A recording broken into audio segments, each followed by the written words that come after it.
pelo testículo como um tipo de secreção que chamam de secreção citogénica.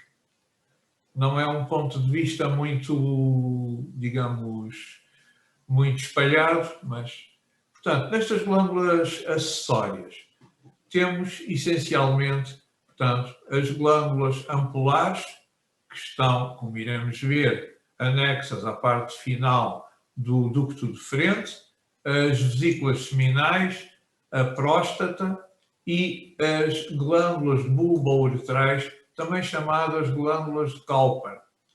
Há diferenças entre as várias espécies. Alguns têm todas estas glândulas, outros não têm algumas. Não precisamos saber isto de uma forma exaustiva, mas convém sabermos o que vem aqui nos slides acerca dessas diferenças. E, finalmente, temos órgãos sexuais externos, que são o pênis. O pênis é o órgão copulador masculino, portanto, tem a função de depositar os espermatozoides perdão, no trato genital feminino e, finalmente, o escroto. Vamos então avançar. Aqui temos, no caso do homem, um esquema, portanto, do aparelho genital masculino. Aqui a verde está, digamos, o bordo exterior de um dos testículos. Os tubos seminíferos, que vocês já ouviram falar em embriologia, estão aqui, está aqui um deles. As vias, portanto, as vias genitais estão representadas a azul. Portanto, aqui já conhecem o epidídimo, o ducto deferente, a parte final do ducto deferente dilata-se formando a ampola do ducto deferente e depois adiante vai o segmento final do ducto deferente, é o chamado ducto ejaculador, que vai ter a uretra. Cá está a uretra masculina e aqui a bexiga, não pertence ao aparelho genital masculino.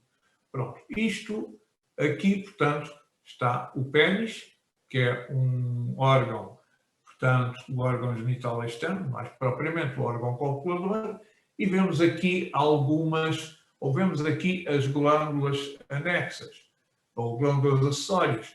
Há aqui uma que se vai ligar ao ducto deferente, que é a vesícula seminal, hoje em dia tende-se mais a chamar de glândula vesicular, a próstata, que está logo a seguir à bexiga e no início da uretra. Portanto, o primeiro segmento da uretra é a uretra prostática. Isto é a próstata. As tais glândulas bulbo-uretrais estão aqui, portanto, na direita e na esquerda. E em alguns animais, como iremos ver, a ampola do ducto deferente, a parte quase terminal, tem funções secretoras, ou seja, é também uma glândula. Como comparação, para não estarmos só a mostrar, digamos, material de origem humana, temos o caso do aparelho sexual do touro. Nesta situação, eu chamo-vos a atenção para que o pênis do touro, que estão aqui a ver, apresenta esta curvatura em forma de S.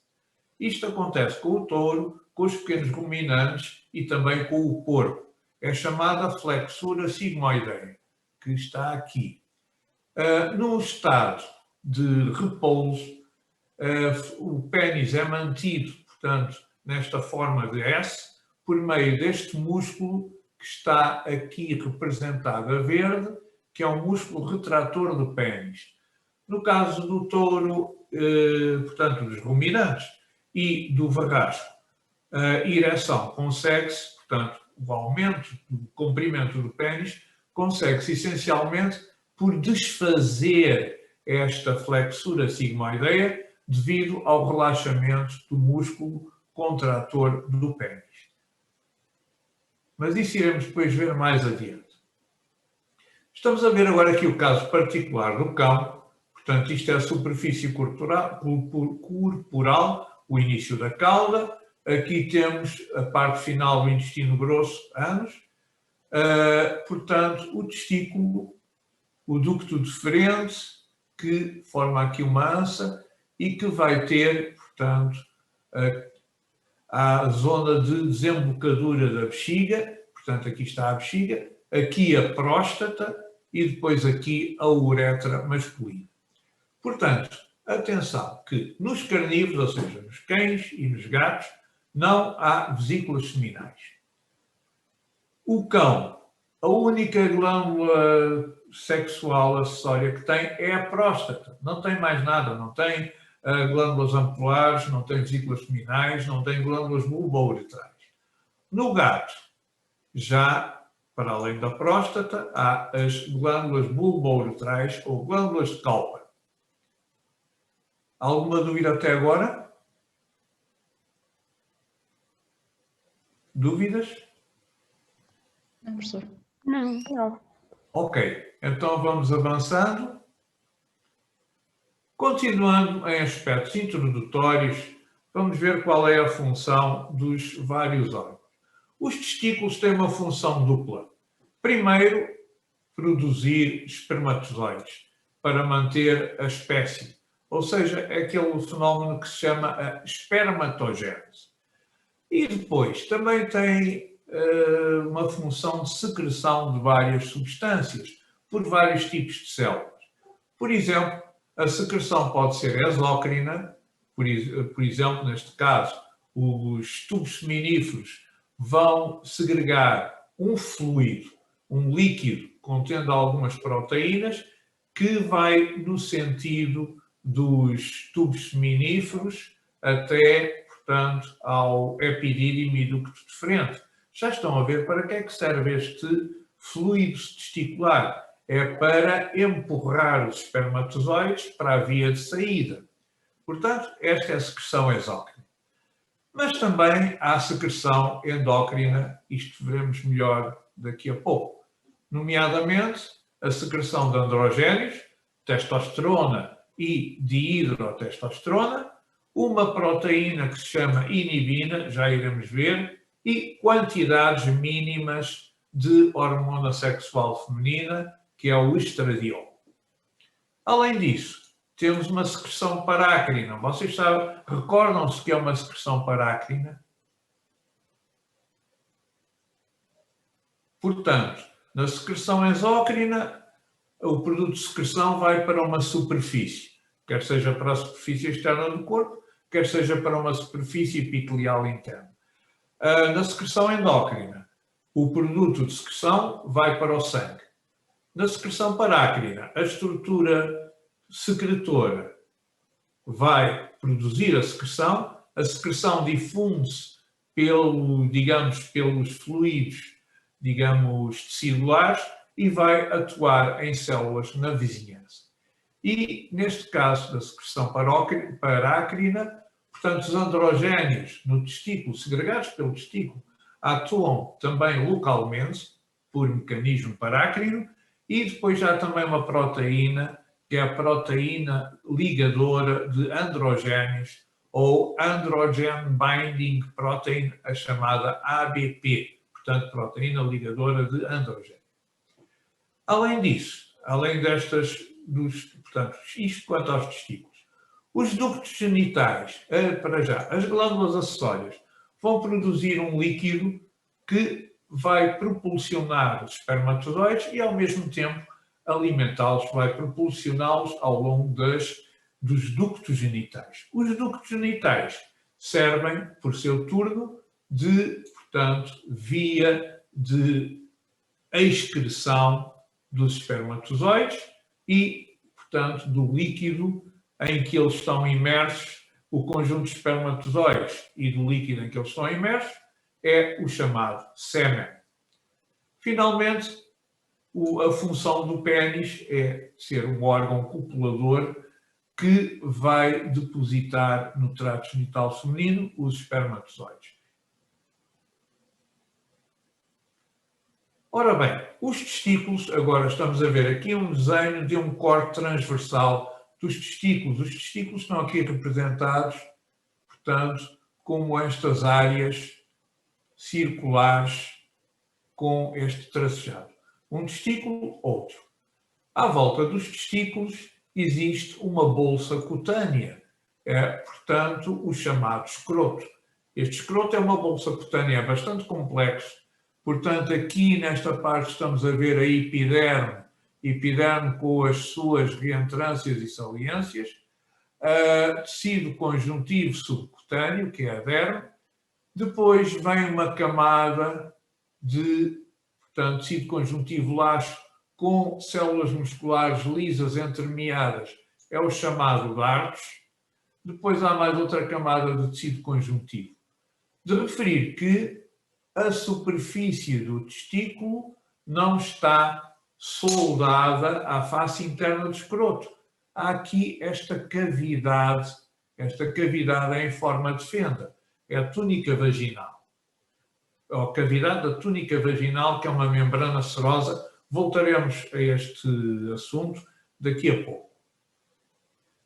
Aqui, portanto, temos outro aspecto do escroto, neste caso em corte longitudinal. Aqui o pênis foi cortado transversalmente. Reparem já nestas três estruturas que depois iremos falar. Portanto, está aqui o testículo, o tal espaço entre o testículo e o escroto, que é a túnica vaginal. Gostaria que reparassem que há aqui esta estrutura que liga o testículo à cavidade abdominal, que é o chamado cordão espermático. Voltaremos a falar dele. Existe, neste cordão espermático, existe aqui a vermelho a artéria testicular, que vai, portanto, nutrir os tecidos do testículo, e não há uma só veia de saída. Como estão aqui a ver, há uma rede de veias de saída, que é o chamado plexo pampiniforme. Qual a função dele, já iremos ver. Peço desculpa, o que as artérias testiculares fazem? Desculpe? O que a artéria testicular faz? A artéria testicular vai irrigar e nutrir os vários tecidos do testículo. Obrigada. As veias testiculares, além de levarem dióxido de carbono, têm esta disposição de rede à volta da artéria testicular, mas isso por uma função que já vamos ver mais adiante. Quanto ao testículo, a arquitetura geral do testículo, portanto, o testículo é envolvido aqui externamente e fazendo parte dele. No Junqueira e Carneiro poderia parecer que não faz parte do testículo, mas faz. Há uma espessa cápsula, uma cápsula de tecido conjuntivo fibroso, ou, se quiserem a nomenclatura de Junqueira e Carneiro, tecido conjuntivo denso modulado. Ou seja, é um tecido conjuntivo que é muito rico em feixes de fibras colagénicas, colagênio tipo 1, que estão dispostas em todas as direções. Perdão. Portanto, esta cápsula é bastante espessa. É a chamada túnica albugínea. Esta túnica albugínea, portanto, isto no humano seria a parte anterior do testículo e aqui a parte posterior. Num animal doméstico, esta seria a parte ventral e esta a parte dorsal. Portanto, na parte dorsal do testículo, a túnica albugínea torna-se mais espessa e forma, aqui não se nota bem, mas nesta zona, forma o mediastino testis ou mediastino testicular. Este mediastino testicular, como estão aqui a ver, apresenta uma rede de canais. Iremos ver que esta rede de canais chama-se a rede testicular ou rete testis. A partir do mediastino testicular, em direção à face oposta da albugínea, há, portanto, a emissão de septos. Está aqui um septo, outro septo, são os chamados septos testiculares. Estes septos delimitam territórios que têm a forma mais ou menos de uma pirâmide, são os lóbulos testiculares. Está aqui um lóbulo testicular, outro lóbulo testicular, outro. Dentro de cada lóbulo, de referir que os septos não são completos, apresentam aberturas, logo os lóbulos testiculares comunicam uns com os outros. Dentro de um lóbulo testicular existem estes tubos que, portanto, estão extremamente enovelados, são os tubos seminíferos. Atenção, no Junqueira e Carneiro diz túbulos seminíferos. Vocês podem dizer tubos seminíferos ou túbulos seminíferos. Seria mais correto, no que diz respeito à nomenclatura, dizer túbulos, mas podemos dizer tubos à boa velha maneira clássica. E, aliás, em outros livros também aparecem tubos seminíferos em vez de túbulos seminíferos. Portanto, cada lóbulo testicular contém 1 a 4 tubos seminíferos. Estes tubos seminíferos, portanto, não ocupam todo o lóbulo testicular. E, portanto, há espaços que ficam vazios e esses espaços são preenchidos pelo chamado tecido intersticial.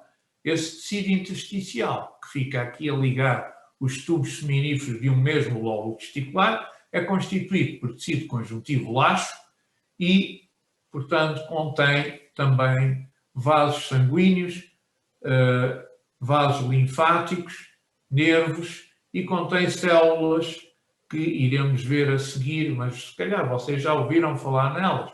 As células intersticiais ou células de Leydig, aquelas que segregam a testosterona. Peço desculpa. Diga. Disse que há entre 1 a 4 tubos por lóbulo? 1 a 4 tubos seminíferos por lóbulo, exatamente. Obrigada. Estes túbulos seminíferos, aqui não se nota, aqui nota-se. Na parte final dos tubos seminíferos, eles endireitam-se e vão ter esta rede que eu falei há pouco, que está no mediastino testicular, que é a rede testicular ou rete testis. E a partir desta rete testis, formam-se outros ductos, que são os ductos eferentes, que vão aqui para fora e que vão, portanto, desaguar nesta porção que é chamada cabeça do epidídimo. Juntam-se na cabeça do epidídimo e depois tornam-se um ducto único, também muito enovelado, que está ao lado do testículo, que é o corpo do epidídimo, que depois continua pela cauda do epidídimo. Agora, este slide vocês já viram em embriologia, na espermatogênese. Temos aqui um corte sagital do testículo, portanto, esta fitazinha vermelha que nós vemos aqui à volta é a túnica albugínea. Claro está que não conseguimos ver os tubos seminíferos individualizados, porque o aumento é pequeno. Aqui temos o espessamento da albugínea, que é o mediastino testicular, com a rete testis, ou rede testicular, no interior. Esta formação, parecendo um crescente lunar, é o epidídimo. Aqui temos, agora, portanto, neste slide, os tubos seminíferos. Atenção que isto não é hematoxilina eosina, é uma coloração que cora os núcleos de vermelho, com esta ampliação não conseguimos ver bem, os citoplasmas de rosa claro e as fibras colagénicas de azul vivo.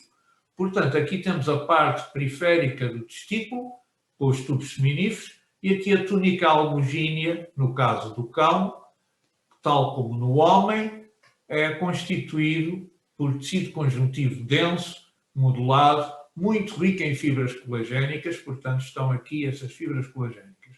No caso do cavalo, há uma situação particular, é que, para além do tecido conjuntivo denso modulado, que está aqui a azul, existem células, feixes de células musculares lisas, que com esta coloração ficam com o citoplasma, com o rosado, tal como o citoplasma dos tubos seminíferos. Portanto, no cavalo, a albugínea, para além do tecido conjuntivo denso modulado, contém feixes de células musculares lisas. Professor, peço desculpa. Na imagem da esquerda, na menor ampliação, poderia dizer onde é que era a túnica, o mediastino? O mediastino testicular. Aqui nota-se mal e posso-vos dizer, é aqui. É isso, ok. Tem o RT. Este RT é a rede testicular ou rede testis que está dentro do mediastino testicular. Portanto, onde está o mediastino testicular? Temos lá no interior a rede testicular. Não sei se respondi à sua questão. Sim, era só porque eu não tinha visto onde é que tinha apontado. Obrigada. Pois aqui nota-se muito mal, porque a ampliação é muito pequena. Desculpe, ainda relativamente a esse slide, No cavalo, qual é que é a função das fibras musculares lisas? Portanto, vão ajudar a propulsão dos espermatozoides no ato da cópula. Ok, muito obrigada. Contraem-se Desculpe, e aumentam podia a repetir, se faz pressão. Diga? Podia repetir, se faz favor, não percebi. Portanto, contraem-se e ajudam a aumentar a pressão intratesticular e a haver uma propulsão mais rápida dos espermatozoides para as vias genitais. Ok, obrigada. Ora bem, e agora o que está à volta do testículo? Portanto, temos aqui um testículo com a sua albuginea azul, aqui, portanto, o mediastino testicular com a rede testicular, aqui os septos testiculares, aqui os tubos seminíferos, que vão ter a rede testicular, e depois há aqui, portanto, o testículo, conforme eu disse, não está colado à superfície interna do escroto. Há uma membrana serosa. Portanto, esta membrana serosa tem um folheto visceral, o folheto visceral está aqui e cobre o testículo, a superfície externa do testículo, tanto na sua face ventral como nas suas faces laterais. E depois temos um folheto parietal que está aqui, mais externo, que está colado à face interna do escroto. Logo, o escroto está separado do testículo por este espaço, que é o espaço da túnica vaginal. Portanto, a porção que está ligada, a porção da membrana vaginal, o folheto que está ligado à superfície externa do testículo, é o folheto visceral, a superfície externa da túnica vaginal, que está ligada, portanto, à face interna do escroto, é o folheto parietal. E aqui temos o epidídimo e depois o endireitamento do epidídimo que dá origem ao ducto deferente. Aqui, para verem de novo a túnica vaginal, isto é uma peça de uma necrópsia. Vocês vão fazer necrópsias no segundo semestre do segundo ano e no primeiro semestre do terceiro ano. Isto se o Covid já tiver acalmado. Aqui, na necrópsia de um cão, nós temos aqui, portanto, fez-se um corte da pele dos escrotos e aqui, portanto, temos para mostrar o folheto parietal da túnica vaginal que está presa por esta pinça e o folheto visceral que está a cobrir a superfície externa do testículo e dá-lhe este aspecto liso e brilhante. E aqui outro slide da mesma coisa. Portanto, isto é uma peça de necrópsia, desculpem lá o gráfico. Portanto, os membros posteriores foram abertos na sua ligação com o corpo e rebatidos para o lado para o cadáver ficar estabilizado na mesa de necrópsia. Isto é um dos membros posteriores, uma coxa, outra coxa. Podemos ver que o animal estava bem alimentado e cá está, então, o escroto. Aqui o folheto parietal da túnica vaginal seguro pela pinça. O folheto visceral está a cobrir a superfície externa do testículo e dá-lhe este aspecto liso e brilhante. Agora, dentro do testículo nós temos os tubos seminíferos. Estes tubos seminíferos, portanto, como vocês se recordam, formam o epitélio seminífero. Tem vários nomes: epitélio seminífero, epitélio seminal, epitélio germinativo, epitélio germinal. Podem usar qualquer um desses nomes. Portanto, neste epitélio germinal ou seminífero, este é um epitélio estratificado. Estamos a ver aqui o corte transversal de um tubo seminífero. Portanto, é um epitélio estratificado que contém dois tipos de células. Primeiro, as células de Sertoli, que aparecem aqui a amarelo. Se no tubo seminífero só existissem células de Sertoli, o epitélio era simples cilíndrico, porque as células têm um aspecto mais ou menos piramidal ou cilíndrico. Mas também existem as células da linhagem espermatogénica, que estão aqui a várias cores, e elas é que dão a estratificação ao epitélio seminífero e tornam um epitélio estratificado. Não pode ser classificado como pavimentoso, ou cilíndrico, ou cúbico, ou de transição, porque as células mais superficiais, que são os espermatozoides, têm, portanto, formas muito, digamos, muito especiais. Ora bem, como isto é um epitélio seminífero, um epitélio, todo o epitélio repousa numa lâmina basal. E a lâmina basal aparece aqui à volta, a azul. Estão a ver? Depois, logo a seguir à lâmina basal, cá mais para fora, existem células aqui a verde que envolvem o tubo seminífero e que acabam por ser células musculares lisas. São as chamadas células mioides. Depois, estão a ver, aqui está um perfil de tubo seminífero, outro perfil de tubo seminífero. Entre os perfis de tubos seminíferos existe este tecido conjuntivo, que é o tecido intersticial. É um tecido conjuntivo laxo, conforme eu disse, rico em vasos sanguíneos e linfáticos, também rico em nervos e que contém aqui as células intersticiais do Leydig, que são estas acastanhadas.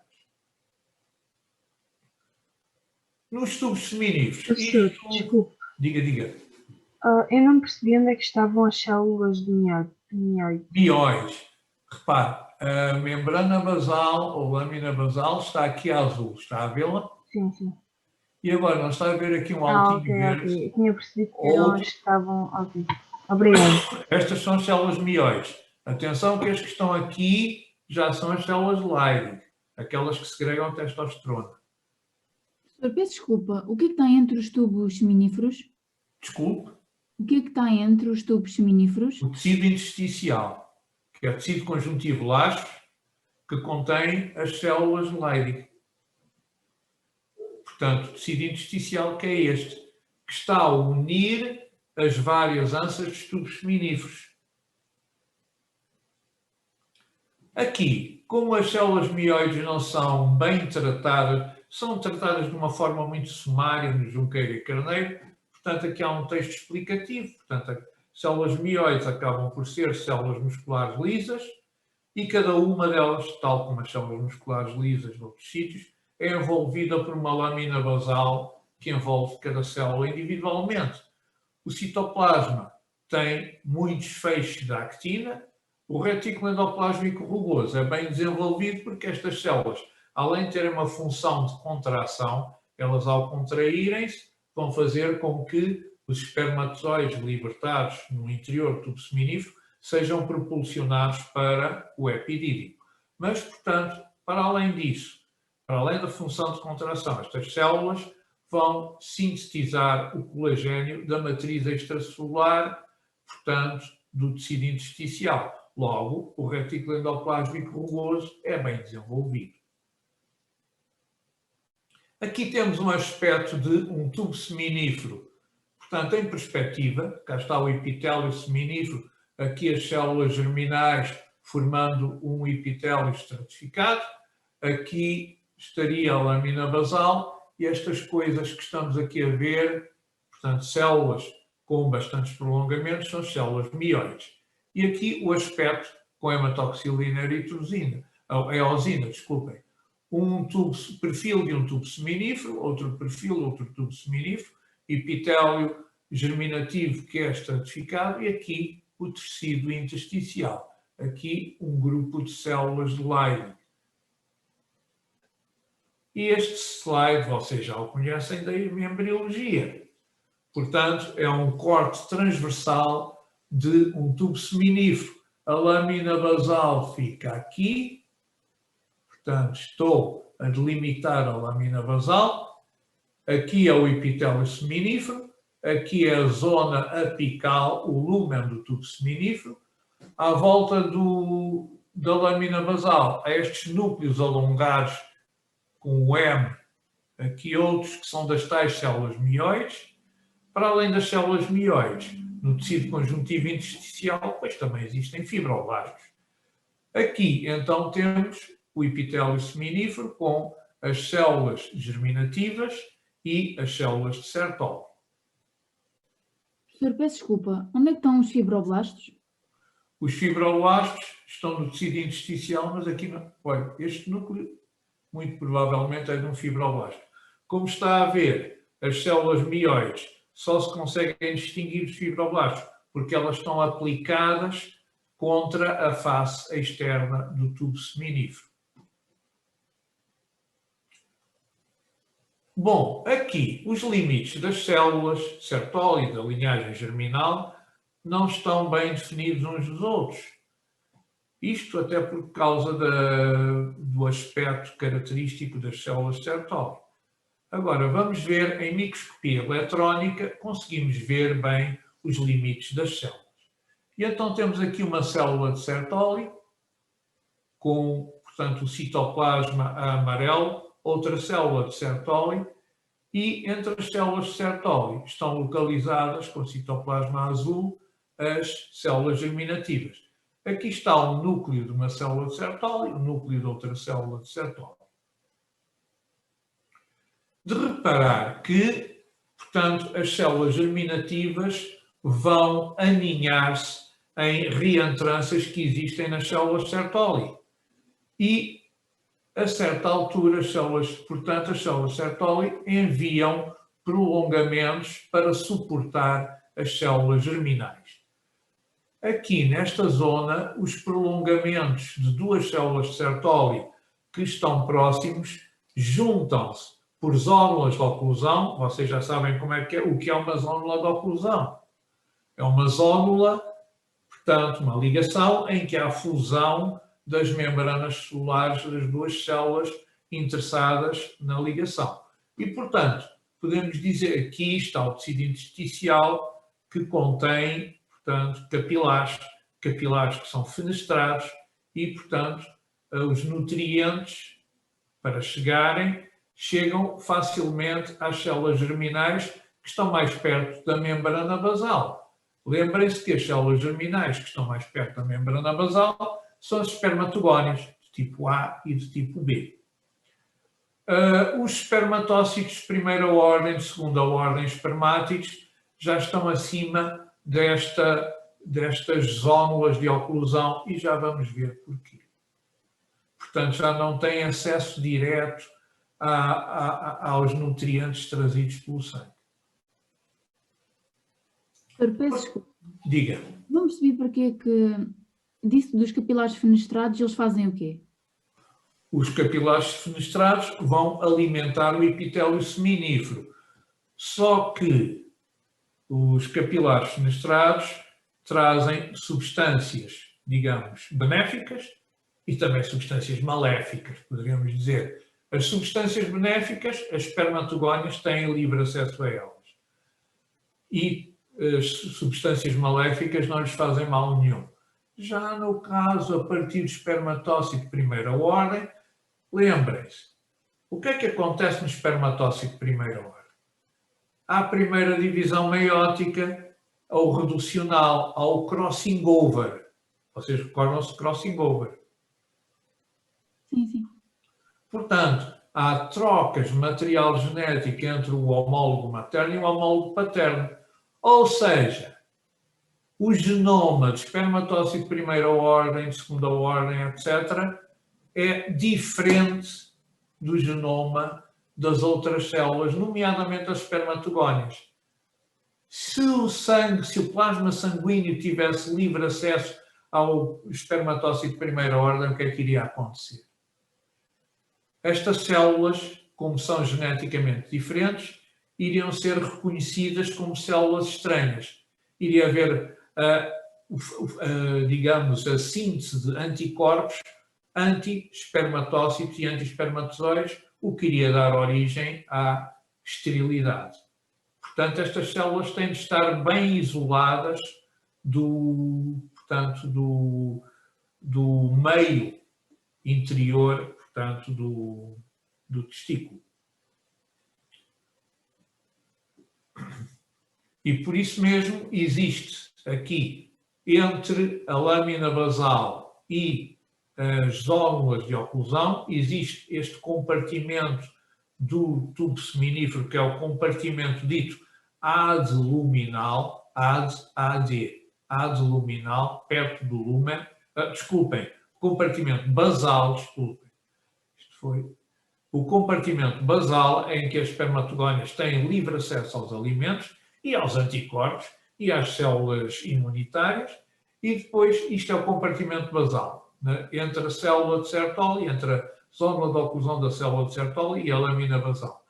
Depois, entre a zónula de oclusão e o lúmen, então é que temos o compartimento adluminal, e então qualquer substância para nutrir os espermatócitos de primeira, de segunda ordem, espermatídeos, depois vão ter de passar pelo citoplasma da célula de Sertoli. A célula de Sertoli permite que uns avancem para as células germinativas e trava o acesso, por exemplo, a anticorpos ou a elementos do sistema imunitário. Portanto, no tubo seminífero existem dois compartimentos, o basal e o adluminal. Bom, nesta altura é aquela em que vocês devem voltar ao livro de práticas de embriologia e verem o que está lá escrito sobre as espermatogénese em geral, sobre a quantidade de cromossomas, sobre a quantidade de cromatídeos em cada cromossoma e a quantidade de ADN. Portanto, vocês têm de recapitular isso, porque isso vai servir aqui também de matéria para, portanto, avaliação teórica. E recapitulemos. Então, existem espermatogónias tipo A, que são, portanto, células diploides, são autorrenováveis, por mitose podem dar uma espermatogónia tipo A, por mitose pode dar origem a duas células filhas que são também espermatogónias, tipo A.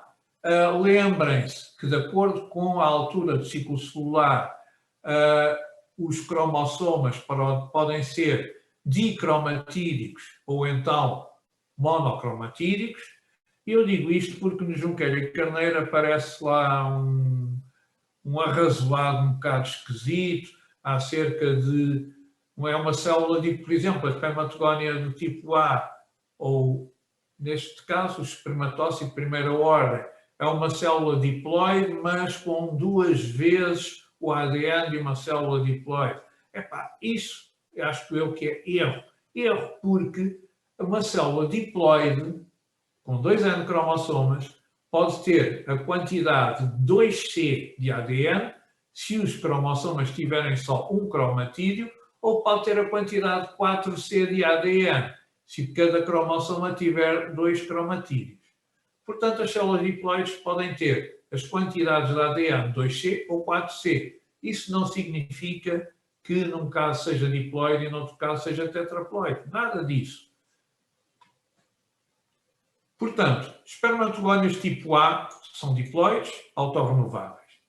A certa altura, uma espermatogónia tipo A pode dar origem a uma espermatogónia A filha e a uma espermatogónia B. Esta já está condenada a seguir, portanto, a via da diferenciação. A espermatogónia tipo B também é diploide, sofre alguns ciclos mitóticos e, finalmente, vai parar de se dividir, vai aumentar de volume e transforma-se no espermatócito de primeira ordem ou espermatócito 1.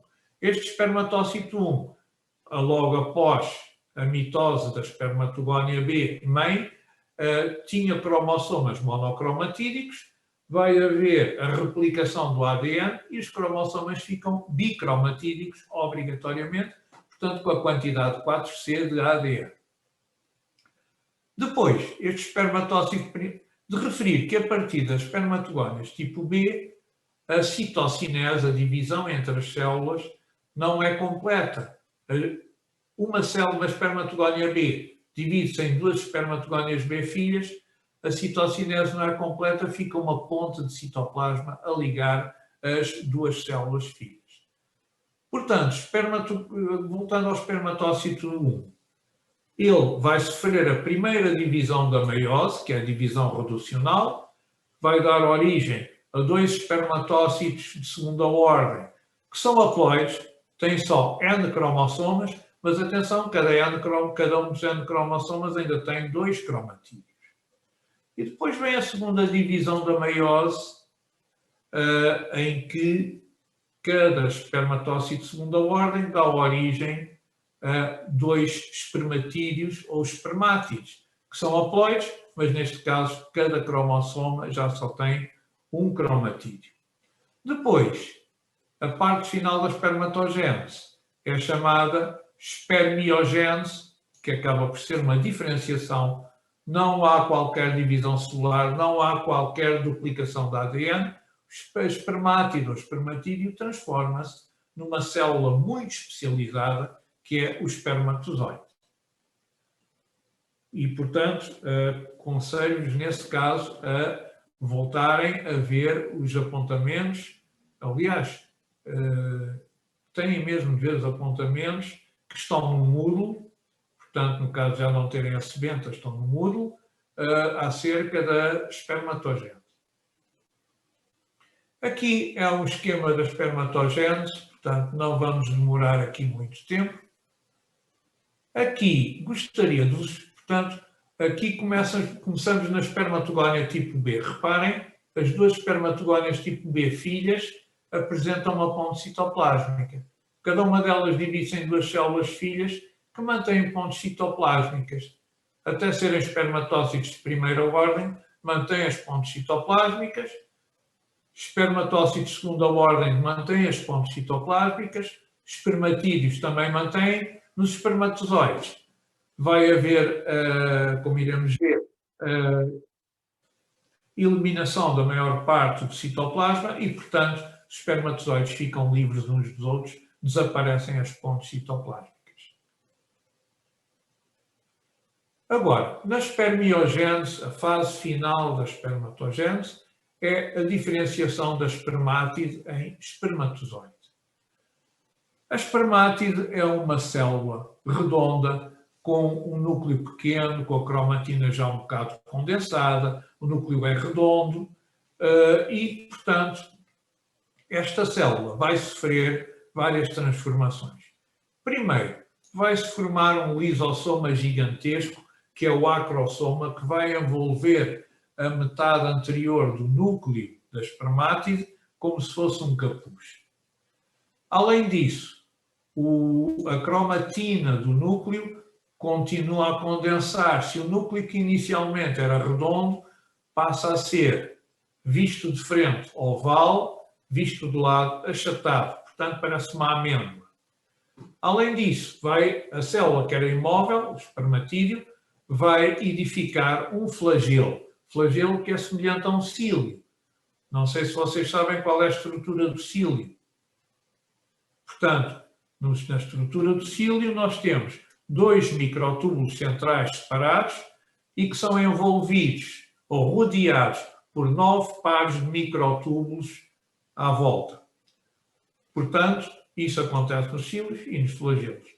E além disso vai haver a expulsão da maior parte de citoplasma, visto no espermatozoide há muito pouco citoplasma. Estes restos de citoplasma que são expulsos ainda nos tubos seminíferos, mas depois também se vê alguns desses corpos residuais ainda no epidídimo, são os chamados corpos residuais. Estes corpos residuais vão ser depois fagocitados, primeiro pelas células de Sertoli e depois pelas células do epitélio do epidídimo. Portanto, na espermiogênese há 3 fases. A primeira é a etapa do complexo de Golgi, depois a etapa do acrossoma e, finalmente, a etapa de maturação. O que é que acontece na etapa, portanto, do aparelho de Golgi? Temos aqui a espermátide, portanto, com o seu núcleo redondo. No aparelho de Golgi começam a aparecer grânulos.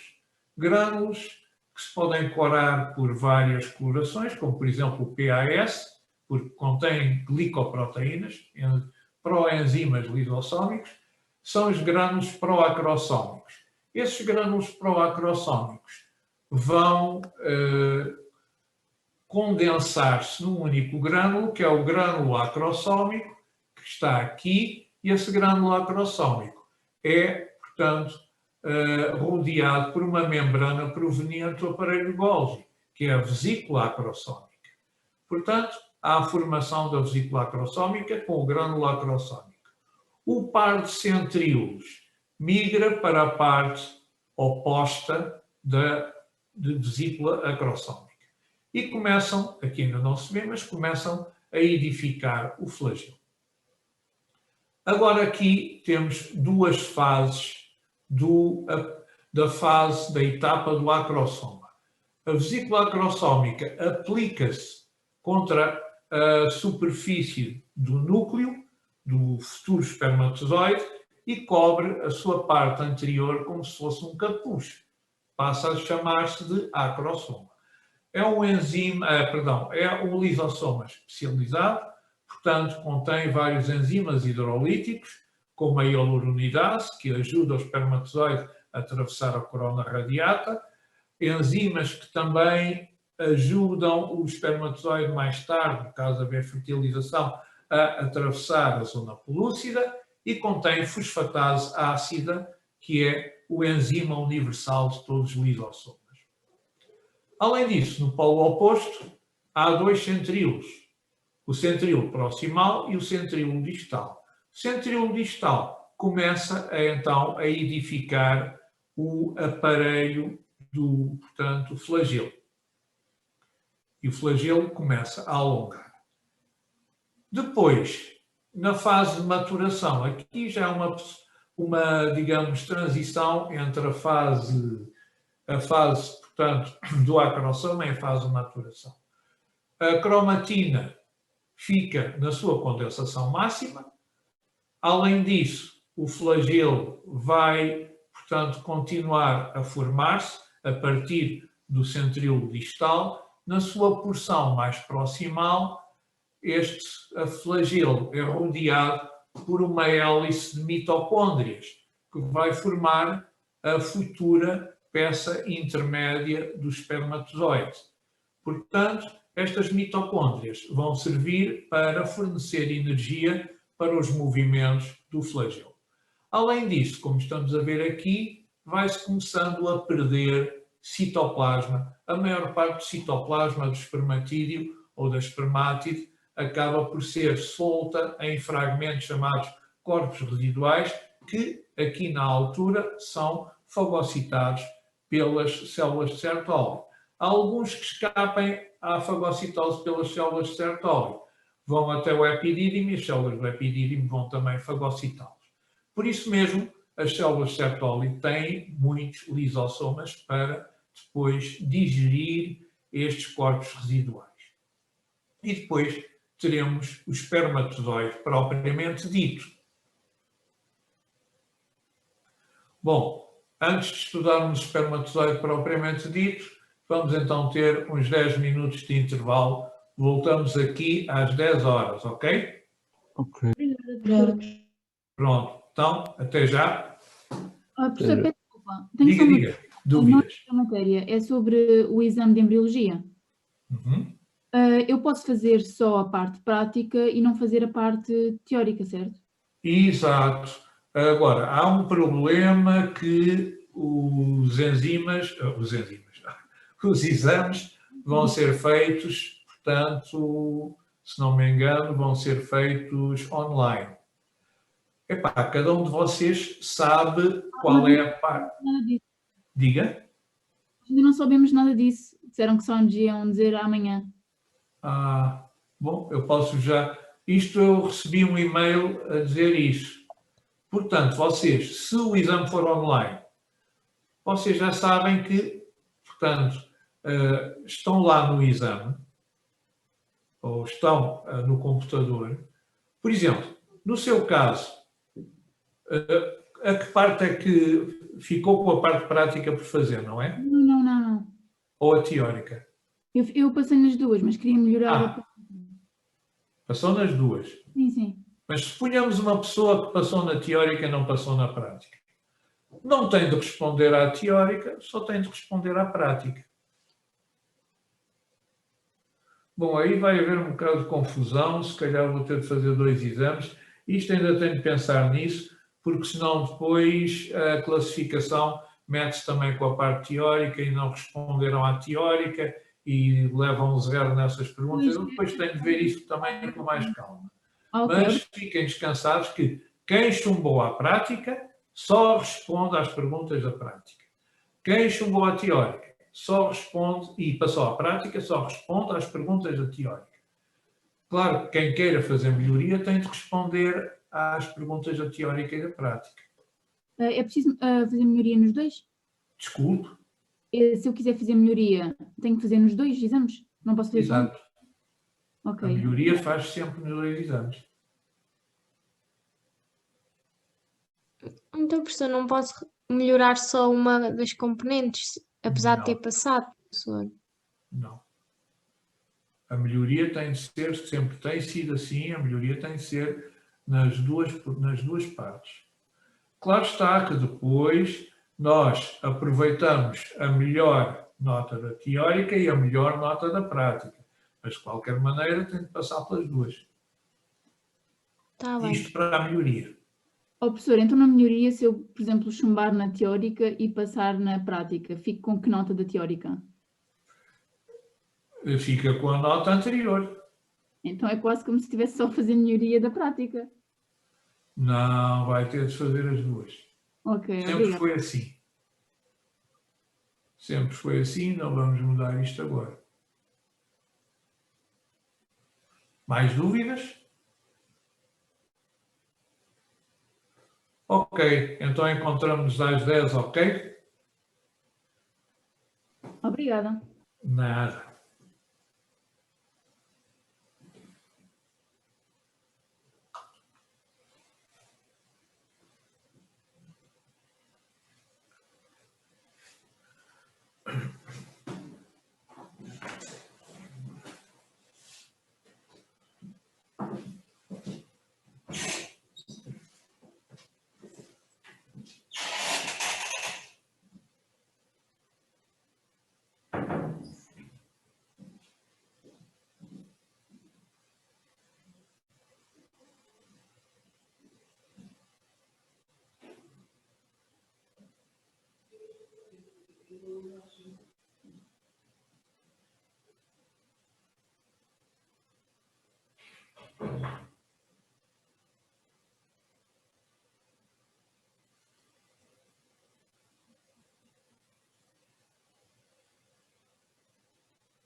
Professor, peço desculpa. Diga. Uma dúvida. Vamos supor, eu tive 14 na teórica e 18 na prática. Desculpe, não percebi. Eu tive 14 na teórica e 18 na prática. Se eu for repetir o exame e chumbar na teórica e tiver 20 na prática, fico com que notas?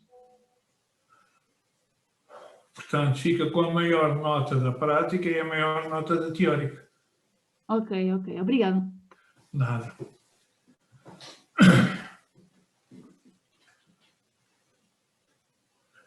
Ok, vamos então continuar. Então, íamos ver os espermatozoides. Os espermatozoides, já tínhamos visto isto em embriologia, mas depois tem aqui um texto explicativo. Nós temos, essencialmente, 3 peças. A cabeça, o colo e a cauda, que é esta porção principal. Na cauda há 3 segmentos. A peça intermédia, a peça principal e, finalmente, a peça terminal. Na cabeça, nós temos o núcleo que é haploide, portanto, cada cromossoma só tem um cromatídeo e a cromatina está extremamente condensada. Aprendemos na embriologia que as proteínas associadas ao ADN são protaminas. A parte anterior do núcleo está coberta, portanto, por um lisossoma em forma de capuz, que é o acrosoma. Isto quanto à cabeça. Claro está que todo este conjunto é envolvido exteriormente pela membrana celular do espermatozoide. No colo existem 2 centríolos. Um centríolo mais próximo do núcleo, que é o centríolo proximal. Este, para já, não faz nada. Se houver fertilização, o centríolo proximal vai edificar o fuso acromático da primeira divisão mitótica do zigoto. O centríolo distal vai, portanto, edificar o flagelo. E então, no flagelo, que vai desde, que estende por toda a cauda, portanto, há, aqui notam-se mal, mas há 9 pares de microtúbulos periféricos e 2 microtúbulos centrais. Isso, por aqui afora, temos sempre esta estrutura.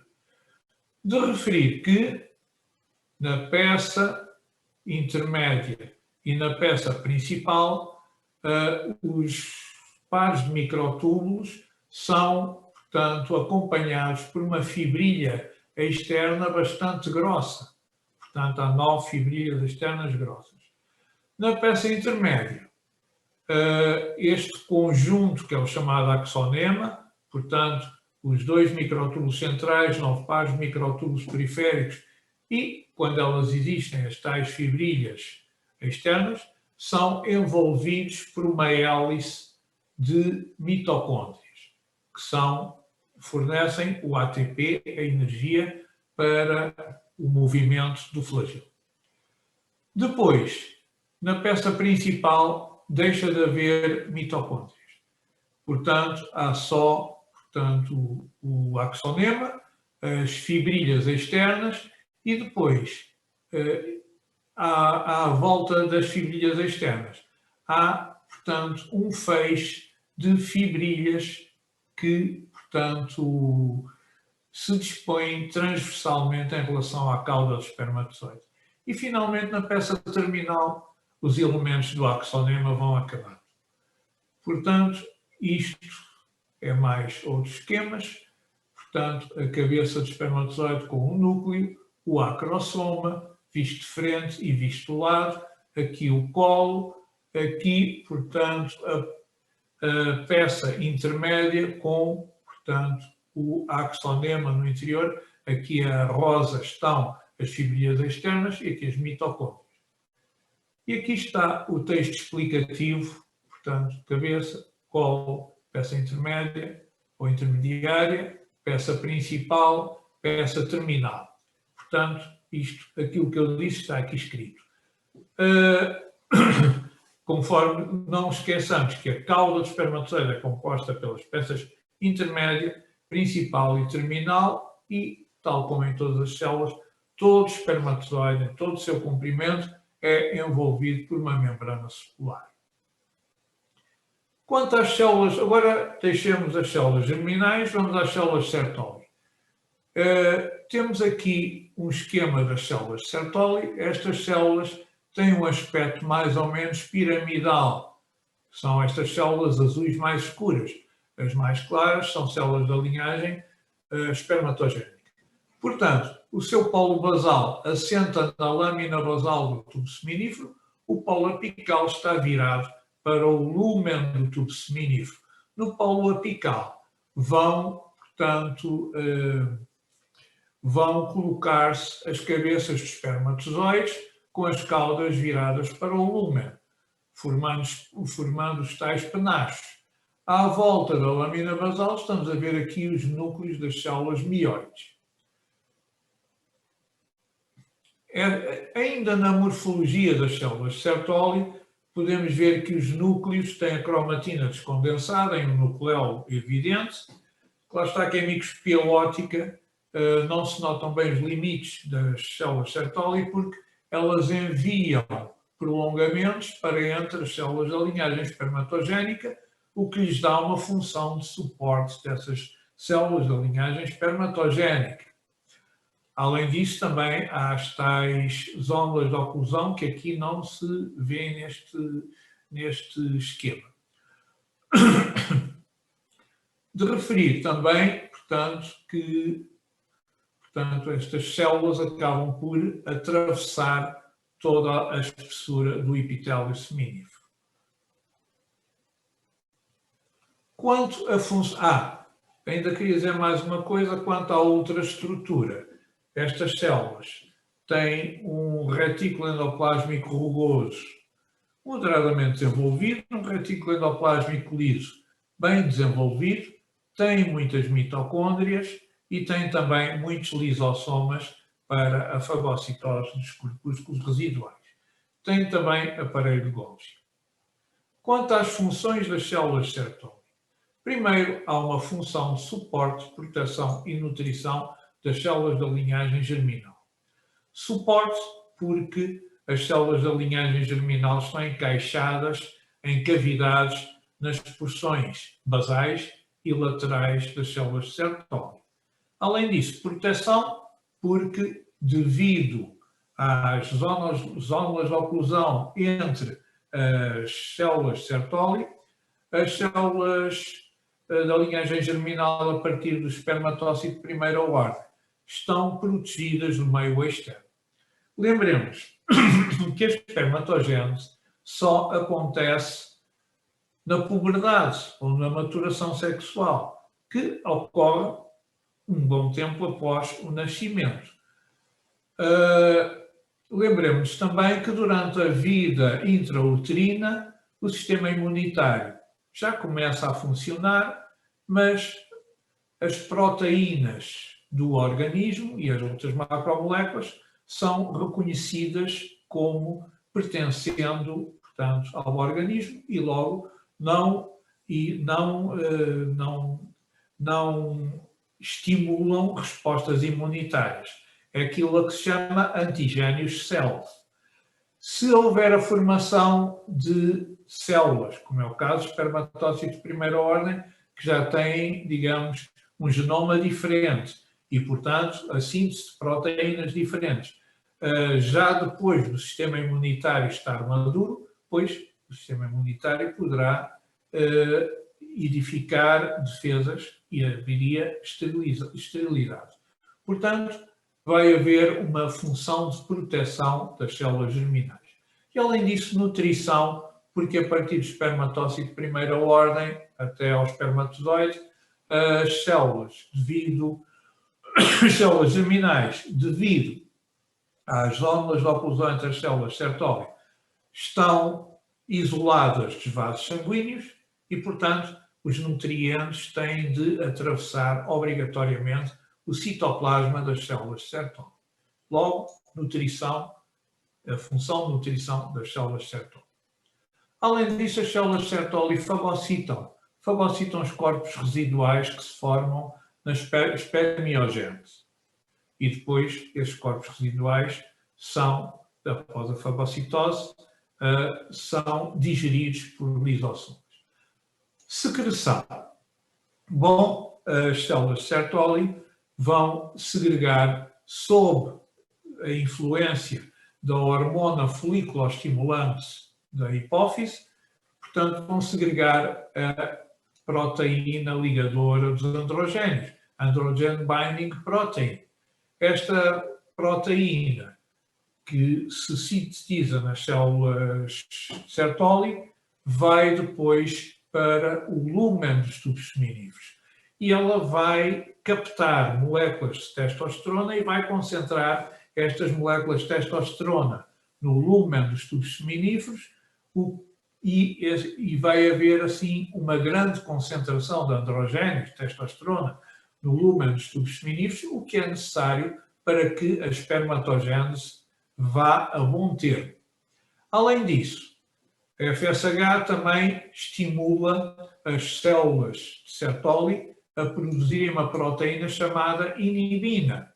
Esta inibina vai para o sangue e exerce um feedback negativo na hipófise, impedindo que haja, portanto, a libertação de FSH em demasia. Além disso, as células de Sertoli sintetizam uma pequena quantidade de estradiol, portanto, a hormona sexual feminina. Isto a partir da testosterona. A testosterona transforma-se em estradiol por uma simples reação bioquímica que é catalisada pelo enzima aromatase. Bom, normalmente este estradiol não tem qualquer efeito.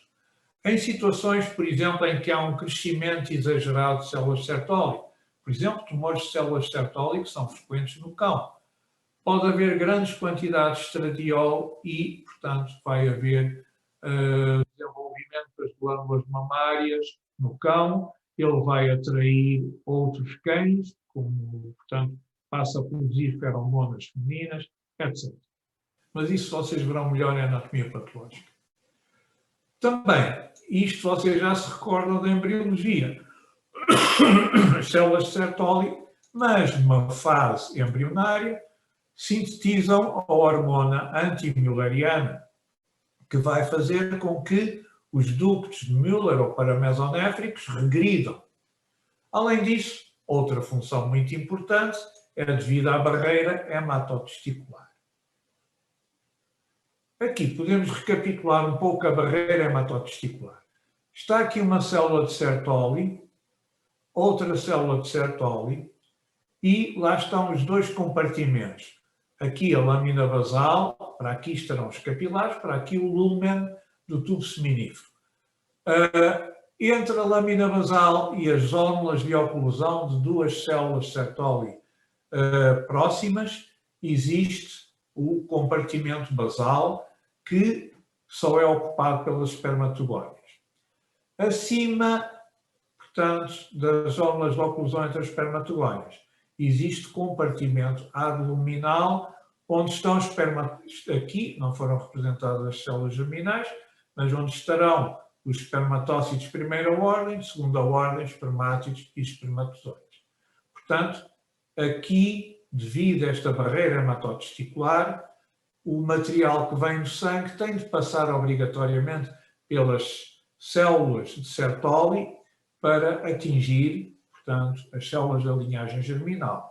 Se houver algum anticorpo mais problemático, não passa e, além disso, as células da linhagem germinal estão isoladas do sistema imunitário. De referir que nesta barreira hematotesticular, conforme vimos, é formada por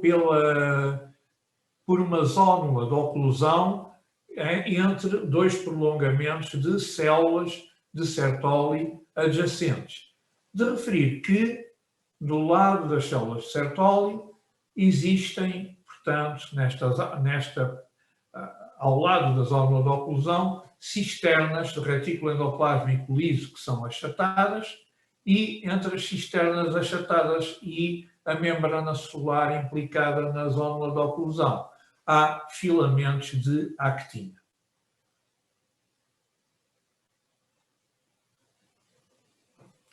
Bom, com isto é aquilo que eu já tinha dito, as células germinativas a partir do espermatócito 1 são geneticamente diferentes de outras células do organismo. Além disso, também sintetizam proteínas que até a essa altura não eram sintetizadas, proteínas específicas da linhagem germinal. E o sistema imunitário, nesta altura, já está a funcionar no seu pleno. E, portanto, a barreira hematotesticular vai isolar estas células do resto do organismo, estando elas protegidas em relação ao sistema imunitário que, se as encontrasse, considerava-as como células estranhas. E aqui outro aspecto da barreira hematotesticular. Portanto, aqui está um capilar que é fenestrado, então aqui uma fenestra, aqui a lâmina basal que não foi representada, uma célula de Sertoli, outra célula de Sertoli, outra, aqui células mioides à volta do tubo seminífero, e aqui temos a zónula de oclusão entre duas células de Sertoli, outra zónula de oclusão. As espermatogónias estão no polo basal porque são células com um genoma igual ao do resto das outras células. A partir de espermatócitos de primeira ordem, eles estão isolados dos capilares sanguíneos. Agora vamos ver fatores que influenciam a espermatogênese. Essencialmente, portanto, em primeiro lugar, as hormonas. As hormonas, nomeadamente a FSH, hipofisária, a LH, hipofisária, iremos ver isso com mais pormenor daqui a pouco. Também a testosterona, que, portanto, são hormonas que influenciam, estimulam a espermatogênese.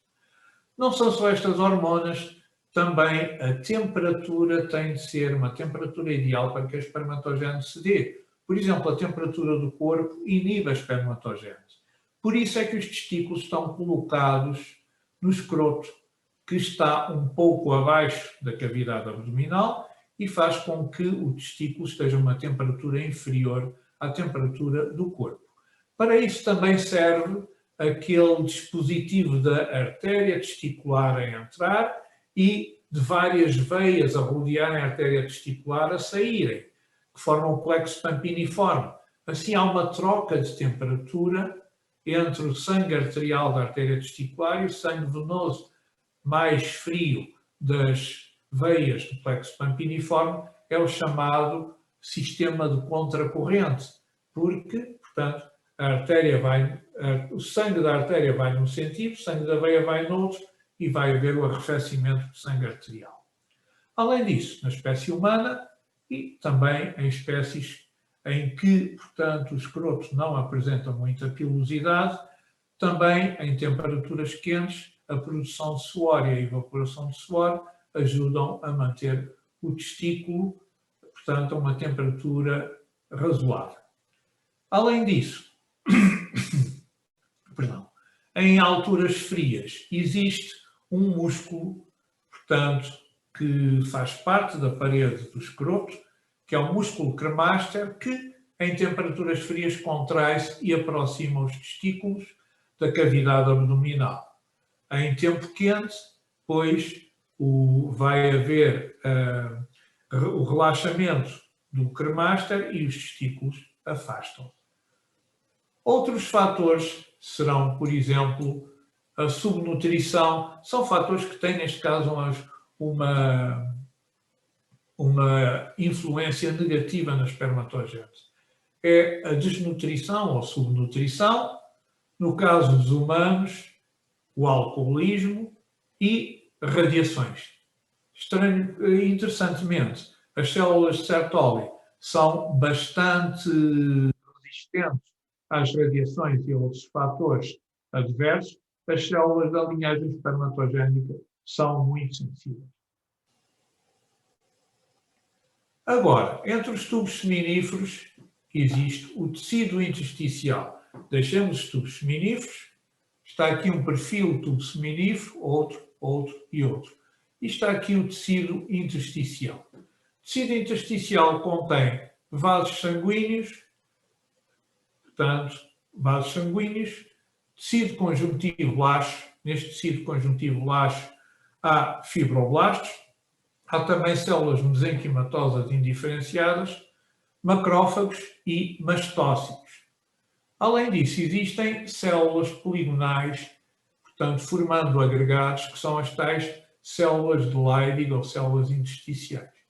Atenção que estas células de Leydig ou intersticiais são muito abundantes no caso do touro e do varrasco e, portanto, ocupam a maior parte do tecido intersticial. Vamos então agora ver as células de Leydig ou intersticiais. Cá está um perfil tubo seminífero, outro, e aqui o tecido intersticial contendo as células de Leydig ou células intersticiais. São células poligonais de grande volume, núcleo pode ser central ou excêntrico e contém pequenas gotículas de lípido no citoplasma.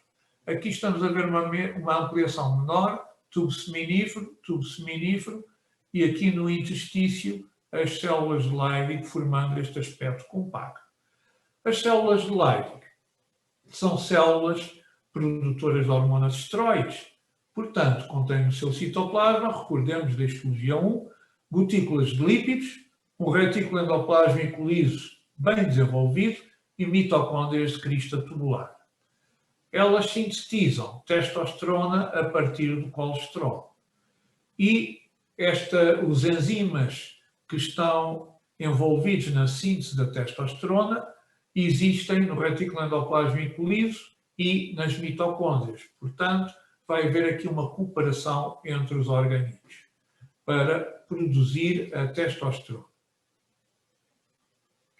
Aqui estamos a ver células, um grupo de células intersticiais em microscopia eletrónica de transmissão, em pequena ampliação, e perto delas um capilar que irá receber a testosterona para ela atuar a nível sistémico. Aqui está um perfil de um tubo seminífero, aqui outro.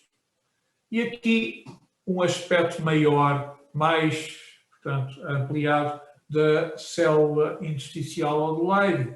Aqui parte do núcleo e aqui vemos todas estas bolinhas que estão aqui, são vesículas, portanto, são túbulos do retículo endoplásmico liso. E aqui estão mitocôndrias com cristas tubulares. Quanto à histofisiologia, temos aqui, então, a hipófise, aqui o tubo seminífero, com a membrana basal a roxo, as células de Sertoli estão representadas aqui, citoplasma verde claro, núcleo azul claro, células da linhagem espermatogénica a vermelho, e aqui no tecido intersticial temos aqui as células de Leydig.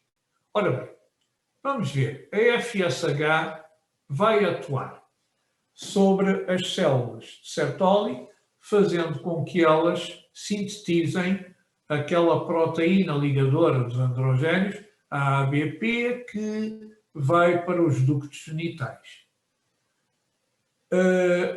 Além disso, para que não haja uma síntese excessiva da ABP, as células Sertoli também produzem uma outra proteína que vai para o sangue, que é a inibina, que atua ao nível da adenohipófise e do hipotálamo, indo inibir, portanto, a secreção de FSH.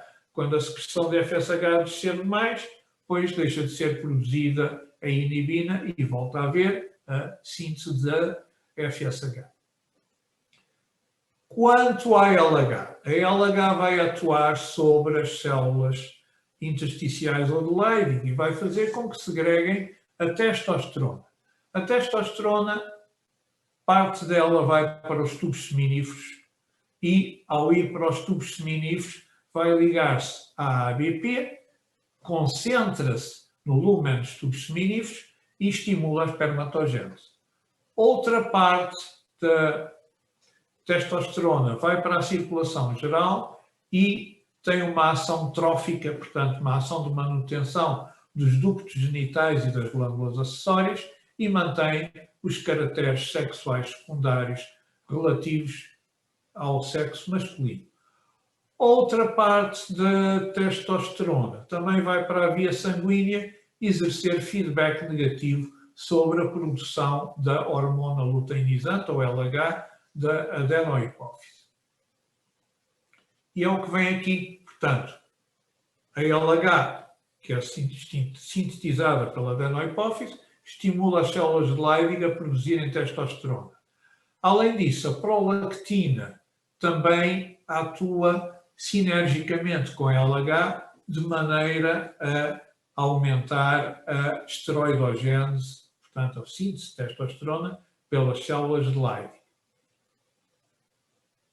A testosterona, que é produzida pelas células de Leydig, vai ser concentrada nos tubos seminíferos por meio da ABP, como nós vimos, e isto vai fazer com que haja estimulação da espermatogênese. Também a testosterona pode ir para o sangue e terá a ação de manutenção, uma ação trófica, sobre as glândulas sexuais secundárias e também vai manter os caracteres sexuais secundários. Também outra parte da testosterona que vai para o sangue vai, conforme vimos, inibir a secreção de LH a nível do hipotálamo e da hipófise, é aquilo a que se chama o feedback retrocontrole ou retroalimentação negativo. Oh, professor, peço desculpa. Diga. Não tem a ver com a matéria, mas lembrei-me agora. Nós vamos ter de fazer depois, com os exames, a justificação da nota. Não lembro como é que se chama. O quê? Desculpe, não ouvi Defesa bem. da nota. Sim, vamos ter de fazer defesa da nota. Se tiverem 19, fazer a justificação. Sim, sim, mas... Em teoria devia-se fazer, mas não tem sido feito e não é agora que vai começar a ser feito. Ok. Portanto, se tiverem 19 na teórica, deixem-se estar, está tudo bem. Ok, obrigada. Mas mesmo agora com os exames online não vamos ter. Desculpe? Mas mesmo agora com os exames online não vamos ter. Em maio? Não, com os exames online. Nos exames online, só tem de fazer o exame online e pronto. Ok, obrigada. Não se preocupem com as notas. Preocupem-se em passar, isso é o que interessa. Agora, vamos então à FSH, como já tínhamos visto naquele esquema. Atua nas células de Sertoli e vai fazer com que elas segreguem a tal proteína de ligação aos androgénios, ou ABP, que vai para o lumen dos tubos seminíferos, e inibina, que é outra proteína, que vai para o sangue e inibe a secreção de FSH aos níveis hipotalâmico e hipofisário, de maneira que há um feedback negativo. Ok, depois de vermos como é que tudo isto funciona no testículo, bom, os espermatozoides foram formados nos tubos seminíferos, agora para onde é que eles vão? Vão para os ductos genitais.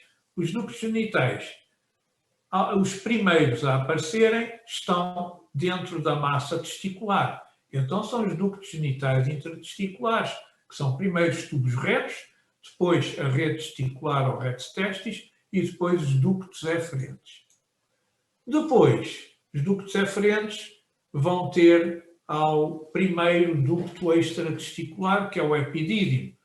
O epidídimo continua-se pelo ducto deferente e a parte final do ducto deferente é o ducto ejaculador. Vamos ver isto agora melhor. Portanto, naquele esquema que nós tínhamos visto, estão aqui os tubos seminíferos, a certa altura endireitam-se e formam os tubos retos.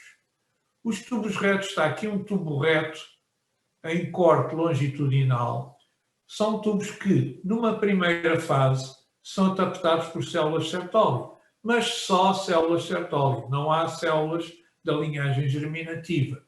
Na maior parte do comprimento deste tubo, as células de Sertoli são substituídas por um epitélio simples cúbico. Este epitélio dos tubos retos repousa numa membrana basal e à volta está tecido conjuntivo denso. Portanto, os tubos retos vão ter esta rede, a rede testis ou rede testicular, que está no interior do mediastino testicular. É uma autêntica rede de tubos, vendo agora em microscopia. Isto é o tecido conjuntivo fibroso ou denso modulado do mediastino testis, do mediastino testicular, e nele está escavada esta rede de tubos de vários diâmetros, que é a rede testis, que, em alguns pontos, é revestida por um epitélio simples pavimentoso, noutros, por um epitélio simples cúbico. A partir da rede testis vão emergir, portanto, a rede testis está aqui, emergem estes ductos que estão aqui, que são os ductos eferentes, que inicialmente são intratesticulares, depois abandonam o testículo e formam a cabeça do epidídimo. Estes ductos eferentes têm uma característica interessante. Estão a ver aqui em corte transversal, mas aqui nota-se melhor. Apesar de lâmina basal ser, digamos, direita, não ter reentrâncias, o epitélio apresenta saliências e reentrâncias. Saliências e reentrâncias. Isto porque o epitélio é constituído por dois tipos de células. Células baixas, cúbicas, que têm como função reabsorver o fluido testicular que foi segregado pelas células Sertoli dos tubos seminíferos, e células altas com cílios, notam-se mal aqui, células altas prismáticas com cílios, cujos cílios batem no sentido do epidídimo e ducto deferente. Portanto, fazem com que o fluido testicular continue a empurrar, digamos, espermatozoides para a via de saída. Aqui à volta do ducto eferente há uma fina camada de músculo liso, células dispostas transversalmente. Aqui estamos a ver o epitélio do ducto eferente, com células, portanto, mais baixas, sem cílios, e que, portanto, fagocitam o fluido testicular, e células mais altas com cílios que batem na direção, portanto, do epidídimo. O epidídimo, mais propriamente, o corpo e a cauda do epidídimo, acaba por ser um tubo muito enovelado e, portanto, em microscopia, o tubo é cortado em vários pontos. Isto não são vários tubos, é o mesmo tubo cortado em vários locais. O epitélio é um epitélio pseudoestratificado colunar ou cilíndrico, e depois temos uma lâmina própria muito escassa, que contém um tecido conjuntivo laxo rico em fibras elásticas, e depois aparece uma túnica muscular de músculo liso. Quanto a este epitélio pseudoestratificado colunar, ele está aqui visto em pequena ampliação em microscopia eletrónica de transmissão. Aqui está a porção da membrana basal e aqui o polo apical. Há dois tipos de células. Células basais, arredondadas, que não chegam ao polo apical do epitélio, e células prismáticas que aparecem aqui em esquema, cujo polo apical apresenta estas microvilosidades muito alongadas e ramificadas. São chamados estereocílios. Atenção, apesar de terem este sufixo cílios, não são cílios, porque um cílio contém os tais 2 microtúbulos centrais e os 9 pares de microtúbulos periféricos. Aqui, portanto, são simples microvilosidades sem qualquer microtúbulo no interior. E, portanto, têm uma função de absorver também o fluido testicular. Aliás, estas células contêm lisossomas e acabam por fagocitar qualquer corpo residual que tenha cá chegado ao epidídimo. As funções das secreções do epidídimo são as seguintes. Primeiro, nutrição de espermatozoides. Segundo, os espermatozoides, quando tinham sido soltos das células de Sertoli eram imóveis e, portanto, era necessário a corrente de fluido testicular. Agora, eles, ao chegarem ao epidídimo, vão passar a ficar móveis. E depois, mais tarde, as secreções do epidídimo vão acrescentar proteínas que se vão adsorver, ou seja, colar à superfície externa da membrana celular do espermatozoide e, portanto, o espermatozoide vai ficar descapacitado, ou seja, não tem capacidade de fertilizar o ovócito. Já sabemos da embriologia que estes espermatozoides, após serem depositados nas vias genitais femininas, as secreções da trompa de Falópio, a trompa uterina, vão retirar estas proteínas e vão capacitar de novo os espermatozoides. Bom, a partir da cauda do epidídimo, o epidídimo endireita-se e vai formar o ducto deferente. Este ducto deferente abandona o testículo, ou, portanto, o escroto, mas não abandona sozinho. Abandona juntamente com outras estruturas. E todas essas estruturas vão formar este pedículo, que é o chamado cordão espermático, que liga, portanto, o testículo à cavidade abdominal. Neste cordão espermático há, então, o epidídimo, a artéria espermática, as várias veias do plexo pampiniforme, capilares, portanto, ou vasos linfáticos e nervos. Tudo isso junto por tecido conjuntivo laxo. É o que vamos ver aqui. Portanto, cá está, cordão espermático, contém ducto deferente, artéria testicular, as veias do plexo pampiniforme, vasos linfáticos e nervos, tudo aglutinado, tudo colado por tecido conjuntivo laxo. No ducto deferente, nós temos três, portanto, camadas, que são de dentro para fora, uma mucosa, uma muscular, perdão, e de acordo com o local, uma serosa ou uma adventícia. Serosa, se a superfície externa do ducto deferente é revestida por peritoneu, portanto com mesotélio, ou então adventícia se só há tecido conjuntivo laxo. E então temos aqui um esquema, isto não é microfotografia, é um desenho, mas um desenho muito bem feito, das várias camadas do ducto deferente. Primeiro temos aqui a mucosa. A mucosa com a lâmina epitelial. A lâmina epitelial é semelhante à do epidídimo. Portanto, é um epitélio pseudoestratificado colunar, em que as células colunares apresentam no seu polo apical, aqui não se vê, os estereocílios, que são microvilosidades muito longas e ramificadas.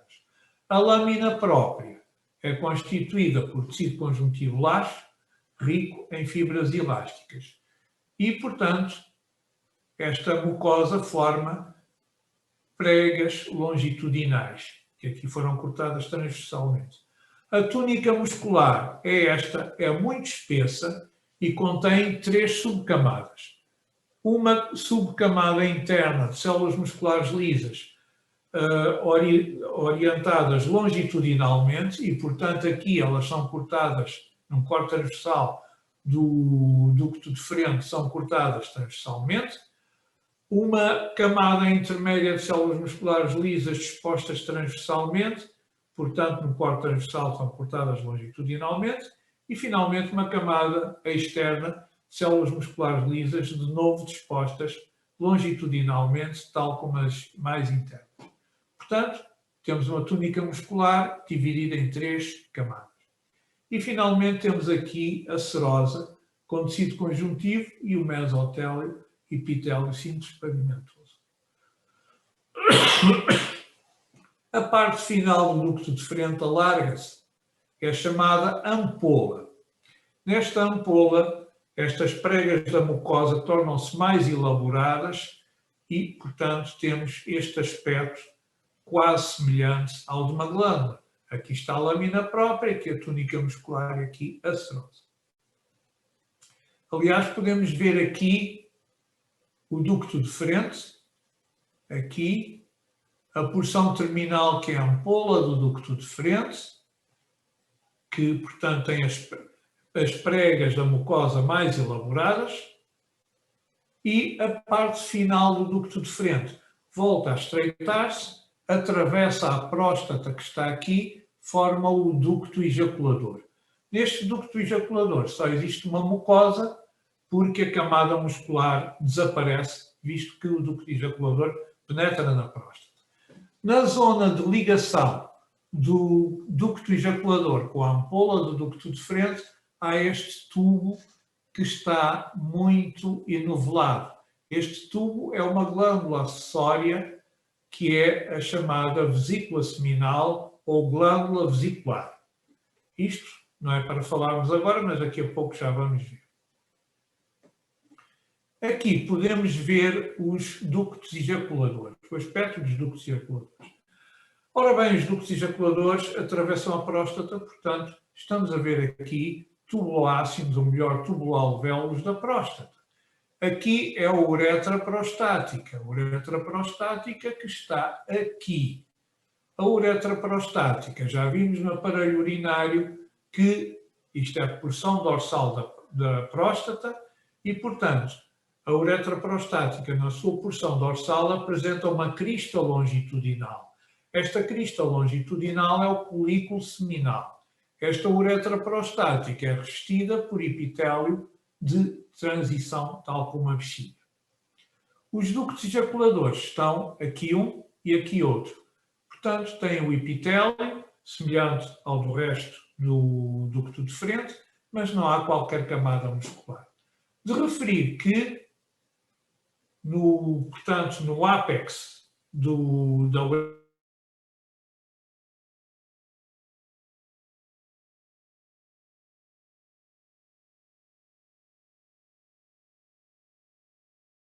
Vocês estão a ouvir o professor? Não. Eu achava que tinha sido a minha net. Eu também. Não Também. consegue ser. Estou lá. Meu, eu já não consigo concentrar para esta aula, eu desliguei. Eu acho que vou sair. Depois de sair dos exames, esquece. Desde que soube aquilo, tipo, já não apanhei uma palavra, nem consigo. Tentei. Alguém apanhou o que era essa semilua ou raio? Desculpa. Uretra prostática. Obrigada. Que stress. Não, a cena é que, tipo, imagina, nós se errarmos as contas temos tudo errado. Mas esperem, errar contas no quê? Nos exames, Biomatemática e assim. Olha, não é ele deve ter só contas. esta porcaria, fogo. Acho que ela vai perguntar os passos, não sei. Opa, não sei, mas tipo, é horrível. O que a minha irmã tem feito, mas tipo, a minha irmã está só no 8º ano, tipo, ela faz o teste no papel e depois manda pique.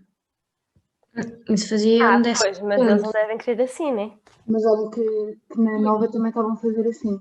Tenho uma amiga que fazia as coisas assim. Mas espera, na nova? Yeah. Na faculdade também. Opa, eu acho que tipo, a biofísica e biomatemática eles vão ter de fazer assim, porque, por exemplo, biomatemática houve exames que tinha boa escolha múltipla, mas biofísica tu tens sempre boas cenas para fazer, tipo desenhos, tipo, tu não podes tipo, fazer desenho de outra forma.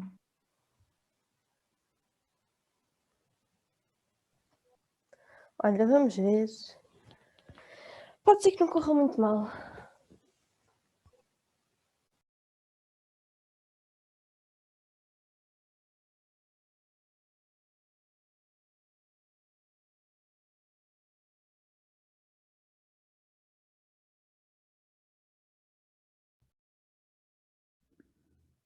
E acham que vamos poder voltar atrás nas perguntas? Isso é outra porcaria. Fogo. Eu acho que não, sinceramente.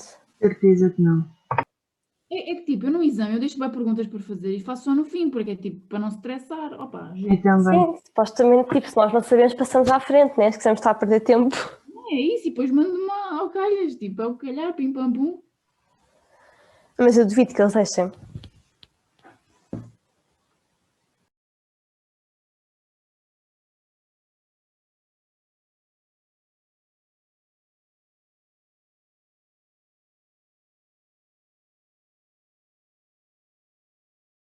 Esperem, nós afinal vamos ter exames online?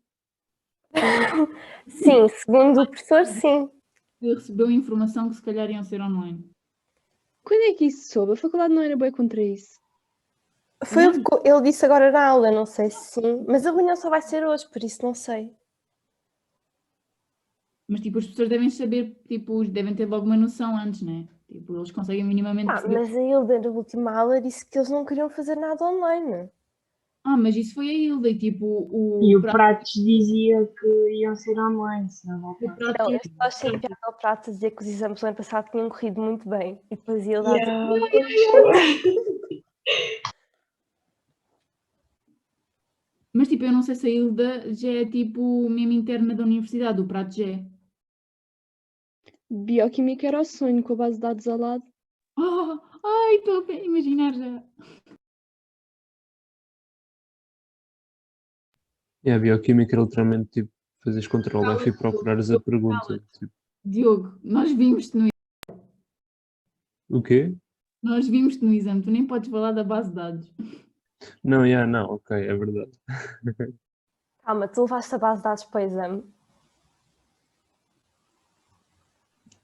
Não digas Ah, que alguém pode estar a gravar.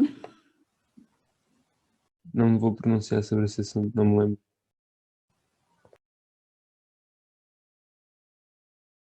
Não, mas olha, por acaso esse aspecto até dá jeito. Mas o problema é que já fizemos esse. Mas imagina que não tiveste uma nota de queiras, podes repetir sempre isso, não é? Sim, só que a cena é que dizem que ele na segunda nunca mete bem pouca base de dados, então... Olha, porcaria. Não é justo que houve gente que não pôde fazer a primeira fase porque estava em isolamento ou assim. Aí. Pois é, Bia, tu vais fazer a segunda, né? Infelizmente. Tipo, eles costumam dizer que ele mete menos base de dados, mas não Vocês deve meter assim tão menos, acho eu. Vocês tiveram notas de jeito? A questão é, se ele não mete base de dados, eu meto o quê? Tiveste Foi pelo da base de dados, que eu não percebo quase nada da bioquímica do semestre passado. Também. Olha, Diogo, tu tiveste quanto? Só para ter uma noção. Eu não passei. Não passaste! Oh, mas não...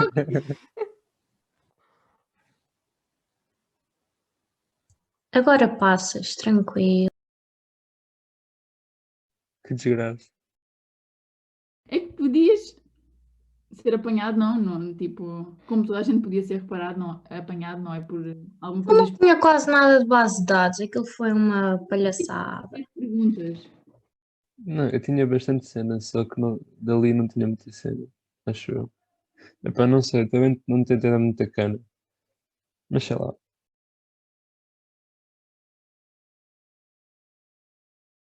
O importante é passar e eventualmente, tem que ser só a segunda vez. É isso.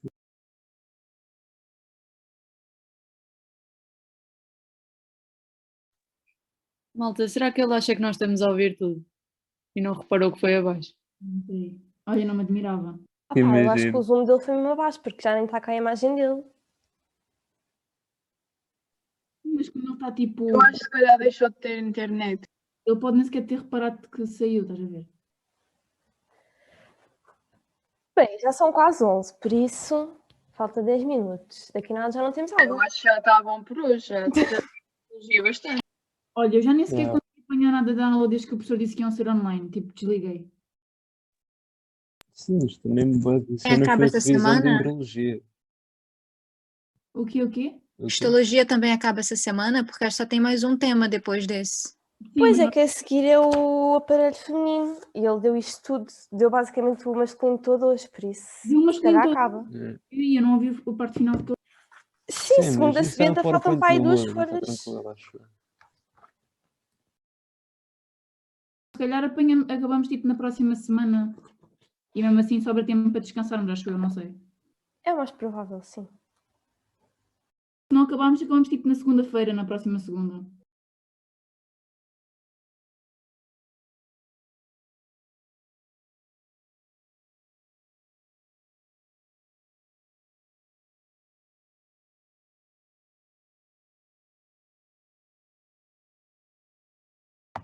Bros, vou bazar. A pessoa não vai voltar. Eu também acho que não, Mariana. Yeah. Até já. Um Tchau, beijinho. tchau. Nós temos na Sebenta até que página hoje? Não sei. Nós vamos ter o Na quê a página seguir? 102. O que é que nós temos agora? Ai, biologia vegetal. Não, Agora é biologia vegetal. Yeah, yeah. O que é que vocês acham de biologia vegetal, malta? Bárbara, aquilo que tu não ouviste está tudo na sebenta, não te preocupes. Olha, eu estou cheia de dor de cabeça e vou vir à aula de novo outra vez. Fogo. Biologia vegetal, olha, uma porcaria, as sementas não têm nada, passo a vida a escrever. Same. Sabe, eu gravo a aula e a seguir imprimo os PowerPoints e complemento com a aula, basicamente. Ela não diz nada de jeito na aula. Epá, eu tenho que ser sincera, ela não diz nada, quase nada de jeito. Tipo, os meus apontamentos das aulas são tipo meia folha. O vale é que os tocar no PowerPoints até são bem PowerPoint. completos. Ela basicamente tudo o que ela deixar no PowerPoint, então. Ele tipo basicamente lê o PowerPoint e tipo o PowerPoint está completo, então tipo eu para fazer os apontamentos eu só uso o PowerPoint. Quando é que é aquela aula que nós supostamente não vamos ter porque a senhora não podia dar no dia? É amanhã. Ah, ok. Não Logo sei, amanhã à tarde não temos. mas tipo ficou para quando? Acho que não foi definido para não. Não, a Inês mandou uma mensagem a perguntar no grupo, mas acho que ela ficou de falar connosco hoje na aula para combinar melhor. Ah, ok. Obrigada. Nada.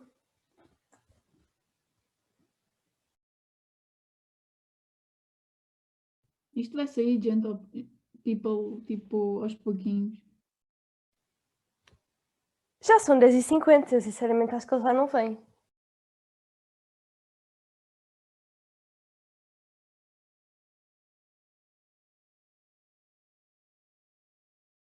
A Inês Guerra diz que a professora não lhe respondeu, por isso já deve dizer hoje na aula.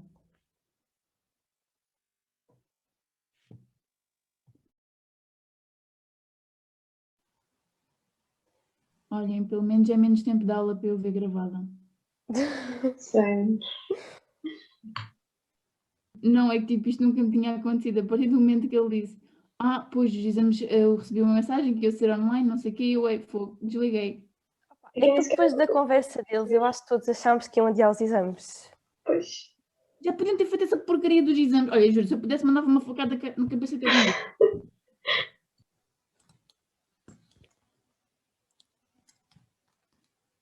Facada não, espigão.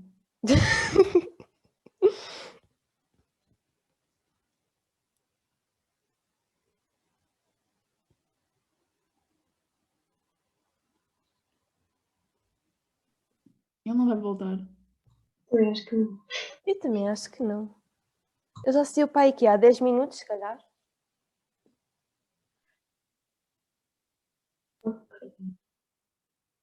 Yeah. Podes meter estes últimos 7 minutos num podcast.